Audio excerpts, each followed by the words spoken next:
आज हम आपको जानकारी देंगे वास्तुशास्त्र की कि घर में ऐसा कौन सा दोष है जिसके कारण अचानक भारी धन का नुकसान होता है, अचानक चोरी हो जाती है और घर में सब बीमार रहना शुरू हो जाते हैं, काम कारोबार ठप हो जाता है और बच्चों का पढ़ाई में मन नहीं लगता।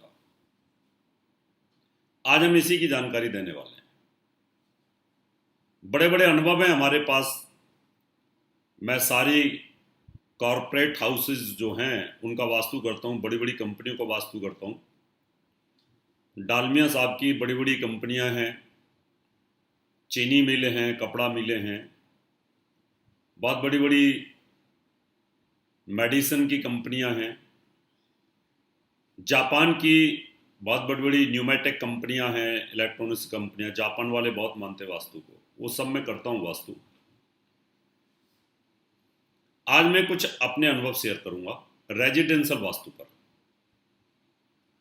आपको मैं ये बताऊंगा कि रेजिडेंशियल वास्तु, कमर्शियल वास्तु और इंडस्ट्रियल वास्तु में फर्क क्या है। रेजिडेंशियल वास्तु में हम ऐसा मकान तैयार करते हैं कि दिन भर आदमी काम करके आए और घर में शांति के साथ सो जाए और उसके शरीर में एनर्जी आ जाए और सुबह तरोताजगी होकर के चला जाए।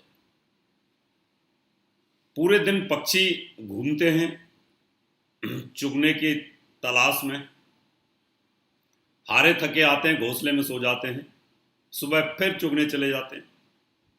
तो उनका जो घोंसला होता है बाया नाम की चिड़िया का, बड़ी शांति के साथ पूरी रात सोते हैं। तो रेजिडेंशियल वास्तु में पूरे दिन का थका हुआ आदमी अगर अपने घर में आकर के सोता है और तरोताजगी फील करता है, तनाव फील नहीं करता, स्ट्रेस फ्री, तो वो है रेजिडेंशियल वास्तु। कमर्शियल वास्तु इसके विपरीत होता है कि दिन भर काम करना है, वहां जाके रेस्ट ना करना पड़े। वर्क इज वर्शिप, कर्म ही पूजा है।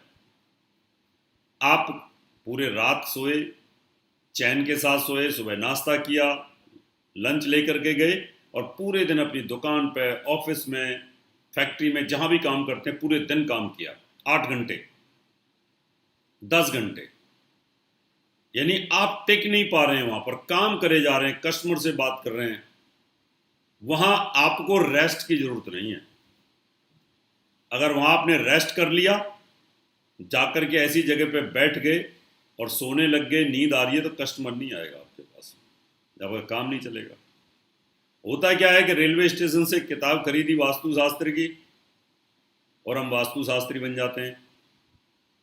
बनने के बाद में जो रेजिडेंशियल वास्तु है वही नियम हम कमर्शियल में अप्लाई कर देते हैं। रेजिडेंशियल में हम सुलाते हैं साउथ वेस्ट में, कि वहाँ साउथ वेस्ट में एनर्जी का लेवल कम होता है। एनर्जी कम रहेगी वहाँ तो नींद गहरी आती है, शरीर तभी थकता है जब एनर्जी कम आती है।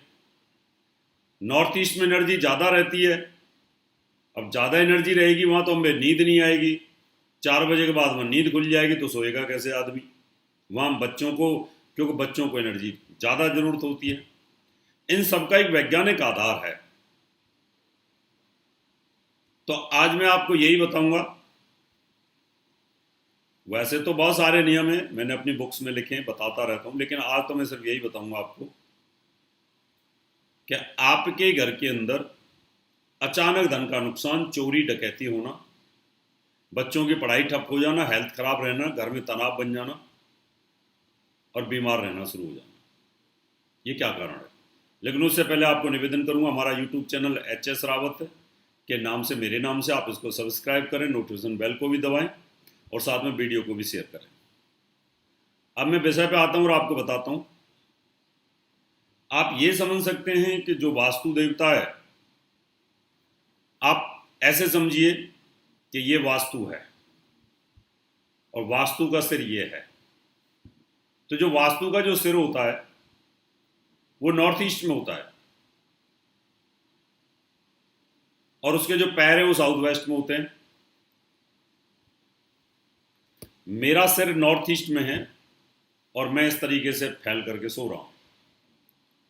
नॉर्थ और ईस्ट जो होती है वो हाई एनर्जी की दिशा होती है, रात खत्म होती है, पौ फटने वाली होती है, ये सबसे हाई एनर्जी की दिशा होती है। इस दिशा को अगर आप बंद कर दें, ऐसे नॉर्थ भी बंद और ईस्ट भी बंद, ऐसे बंद कर दिया आपने, जिस घर का नॉर्थ दिशा बंद और ईस्ट भी बंद, सुबह की रोशनी नहीं आती, नॉर्थ की मैग्नेटिक तरंगें नहीं आती, उस घर के अंदर आप करके देख लो, वहां पर अचानक धन का नुकसान हो जाएगा। जो पैसा आपके पास था सब डूबता जाएगा, डूबता जाएगा, नुकसान पे नुकसान, नुकसान पे नुकसान, नुकसान पे नुकसान होता चला जाएगा, कर्जा हो जाएगा। जिधर से हाई एनर्जी आती है, जो कॉस्मिक रेज हमारे पास आती है स्वास्थ्य के लिए, वो भी नहीं आती हैं।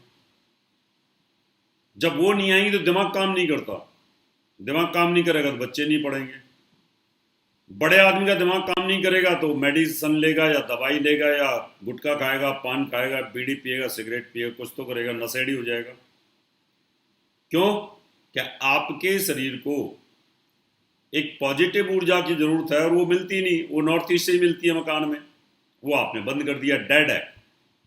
या आपका नॉर्थ ईस्ट खुला हुआ है, बगल वाले मकान वाले ने ऊंची बिल्डिंग खड़ी कर दी और वो छाया भेद आ जाएगा। फिर ऊंची बिल्डिंग खड़ी करने से छाया भेद आते ही आपके घर में पूरब की जो रोशनी है, पूरब से जो ऊर्जा मिलती है, वो भी खत्म हो गई आपकी। तो नॉर्थ ईस्ट का भेद आते ही तो भी आपको प्रॉब्लम आनी शुरू हो जाएगी। इसलिए इसकी हम रेमेडीज करते हैं। उस घर में किसी भी प्रकार से नॉर्थ और ईस्ट को खोलना होगा, नॉर्थ की दिशा भी खोलनी पड़ेगी, ईस्ट की भी खोलनी पड़ेगी। अगर आप ये खोल देते हो तो घर के अंदर एनर्जी लेवल बहुत हाई हो जाएगा, सफोकेशन बंद हो जाएगी, जो दम घुटता है, बीमारियां रहती हैं, मेंटल स्ट्रेस रहता है, सुबह उठते हैं तो थके थके फील होते हैं, वो सब निकल जाएगा और बच्चों की पढ़ाई भी ठीक होनी शुरू हो जाएगी। अब इसको ठीक कैसे किया जाए?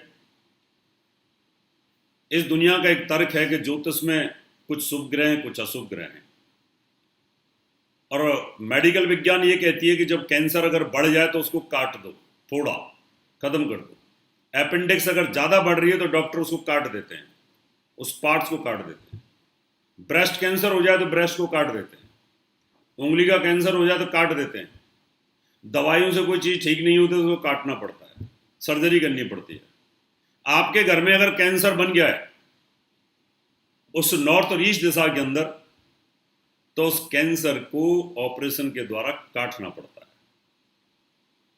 उसमें विंडो लगाइए, उसको हटाइए, तो जाकर के उसमें इंप्रूवमेंट आएगा। ये देखना पड़ेगा how much energy your house is required, your home is required, how much members in your house, in your home, उनको कितनी एनर्जी की जरूरत है, फिर उस हिसाब से उसको एक्यूरेट किया जाता है। इसी तरह की और भी जानकारी लेने के लिए हमारे चैनल को सब्सक्राइब करें और नई वीडियो की नोटिफिकेशन के लिए बेल आइकॉन दबाएं। अगर आप ये वीडियो फेसबुक पर देख रहे हैं तो वीडियो को